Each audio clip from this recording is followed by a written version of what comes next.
Alright, let's check out this emergency kit. Starting at the outside, we've got a handle to carry it around.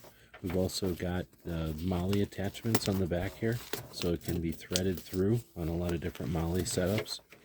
You can also notice that we've got a clip here, and that clip looks like it attaches to this Velcro panel so that the entire pack can be pulled from that MOLLE attachment, and that's pretty clever. That way this can be mounted somewhere securely, and you can even have it hanging. The kit itself can be deployed. If you look at the front, we have some MOLLE on the front for things like scissors or gloves, other pouches. Got some place for Velcro here.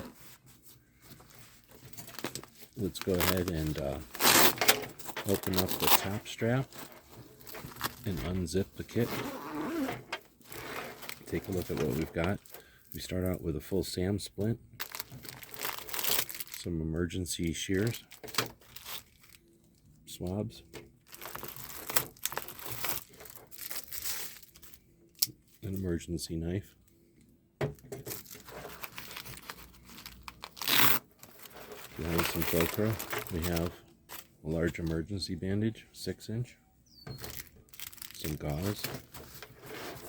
Going to the other side with its drop down, we've got some ace bandage, triangular bandage, emergency blanket, tourniquet, cat tourniquet, some compressed gauze, it looks like Z gauze,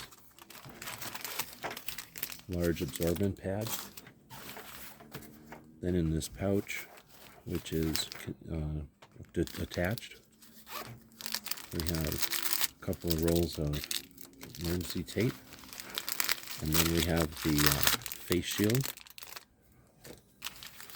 We also have some bandages, an assortment there, and the last piece is some gloves, all in a multicam looking pouch.